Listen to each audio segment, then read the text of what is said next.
Anyways, as I was saying before the break,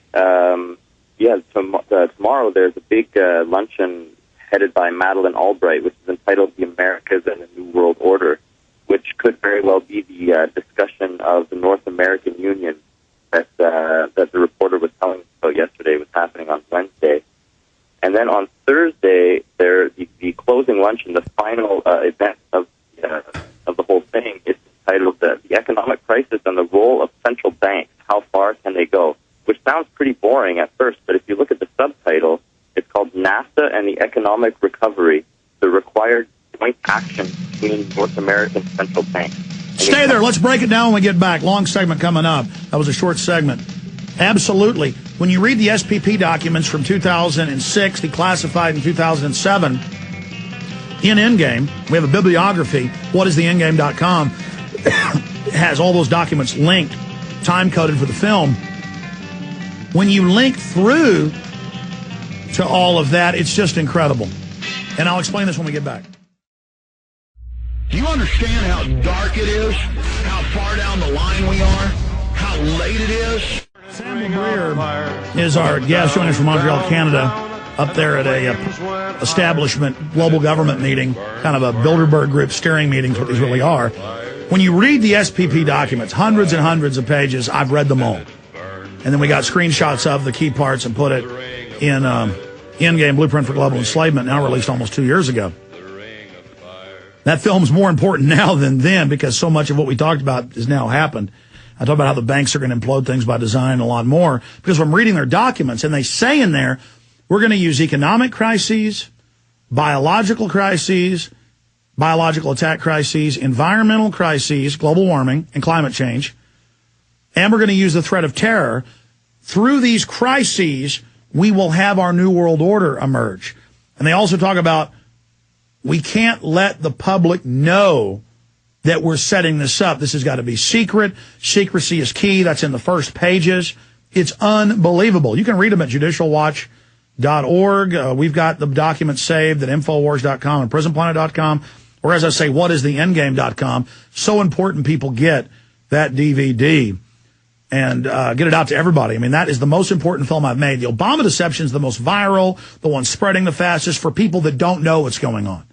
This shows how the left and right's controlled, how it's a controlled paradigm, how the offshore banks operate, how we never go past our own governments to see the outside criminal alien force that's doing this, alien to our system, our Constitution, our Bill of Rights.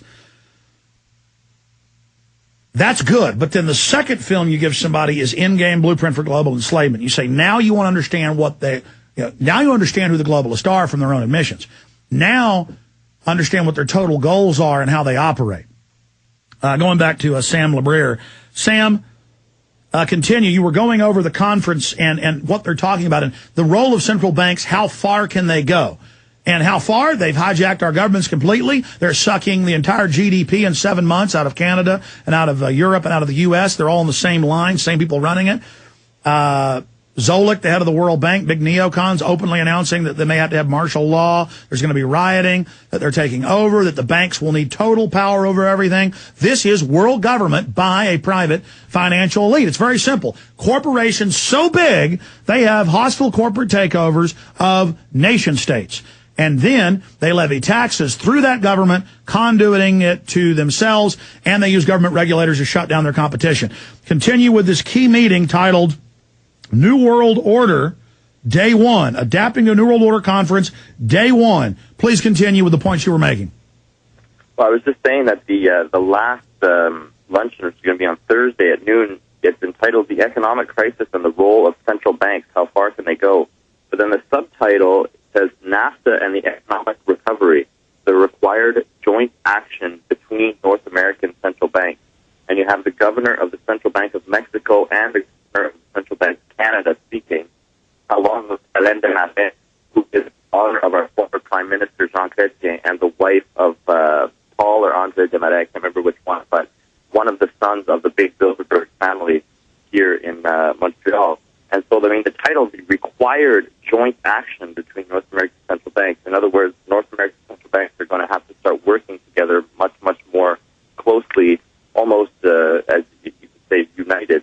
So, this could be the first step towards a united North American Union central bank. Continue. And tomorrow, like I said, the speech by Madeleine Albright to the Americas and the New World Order is definitely one we should try and get text of or try and find out what's discussed, because I think it's most definitely talking about the SPP and the North American Union. Today in the media, a lot of the big sound bites I've been hearing from Dominic Strauss-Kahn, who's the head of the IMF. His big soundbite from yesterday saying that doesn't exist anything in the world except a stable financial system, and therefore any sort of national regulation doesn't make any sense. In other words, what he's saying is we need a global system of financial regulation. That's the only thing that makes sense. That's right. You can't have the nations running themselves. International bodies have to do it. And that's already happening. This is just the coming out of it. And, there's a financial crisis we engineered on paper. They admitted they did, but that's never discussed. We're now going to take full control over your life. Here's that article here, the Obama Deception Movie, Moon Battery at its finest. And here's the author's comments. He goes by R. Caddy. You don't believe a handful of politically connected wealthy individuals meeting together a few times a year to discover world domination, do you, to discuss it? Oh, right, you do. So he's saying to a guy he's arguing with in the comments that we're like crazy. Then it goes on. Well, they do. They're called the Bilderberg Group. Look it up. They had a meeting in my hometown here in Ottawa, Canada, a while back. It was reported on the local news, CTV, I think. I doubt you'll find any coverage of the meeting in American media, but you can probably find it on YouTube. The most notable attendees were David Rockefeller, Queen Beatrix of the Netherlands. I wonder what they're talking about. And he goes on. No one is denying their existence, and it may look strange, shady, weird, whatever. But not knowing what they are talking about does not give us any right to insert our own projections. Problem with conspiracy theorists is that not knowing drives them to their own conclusions based on whether ideas, notions they have brewing in their heads.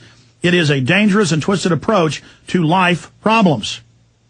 Now, you just read from their own press releases what they are behind closed doors discussing, but their own press release, global government, central banks taking over and running things, nation states not being able to say no, calling it global government, calling it New World Order. And we go, they're announcing New World Order. Look, we sued and got the SPP documents. It says they're taking over our freedoms and carbon tax, and they just say doesn't exist. And you go, but it's declassified. It does. I'll never forget. I keep going back to this. 2 years ago, Ron Paul's running for president. He just started a year and a half ago, whatever. CNN and other channels saying Ron Paul's crazy. He believes in something called a NAFTA superhighway and a Trans-Texas corridor. And I remember him laughing at Ron Paul on CNN, and somebody put a compilation video together of CNN, Fox, CNBC saying he was crazy. I live in Texas with the NAFTA highway, Trans-Texas corridor billboards up and it being announced. And I'd go to movies and they have trailers at the start paid for by the government about the NAFTA superhighway. This is some type of psych warfare game they play. Like I had Psychology Today call me and it was like, so you believe there's a Bilderberg group? And I was like, well, no, you know one exists, right? And the psychiatrist would just kind of go, the psychologist, writing for him would just go, please continue. And I'd say, no, wait a minute. Let's not play these little high and mighty God games where you just say, now you think that exists? And he go, well, let me ask you another. Are they coming to get you? See, it's all about how I'm this paranoid. Meanwhile, foreign banks openly have hijacked us, sucking us dry. They're openly announcing world government. And it's like the general public that's committed to the lie. For decades, they said none of this existed. So even as this is being announced it exists and is happening, they can't go back and say they were conned and lied to. They have to say. In fact, I have a lot of fake conservatives call me and email me, and I hear it on talk radio, that WMDs were found in Iraq, that he did have nukes. Or that they didn't torture. It's just I'm more and more realizing, Sam, they are the crazy people. We are the normal people. Go ahead. Well, I completely agree with you, Alex. And just think about, it's that the writer who admitted that Bilderberg exists. most likely 5, 6 years ago, would have even denied that Bilderberg even exists and would have called us crazy just for thinking that it exists. So, I mean, in a way, you can look at it positively. We are making progress. At least it has come out now. Nobody can deny that the Bilderberg... No, you're right. You're right. They're losing their mind game. And the more they say, no, Judicial Watch doesn't have those documents, the more they say that the best-selling book for a year was The Late Great USA that we sell at Infowars.com by Dr. Jerome Corsi that has those documents, that Endgame, #1 on Amazon.com film. The more they deny, the more it gets that they're a bunch of liars. Go ahead.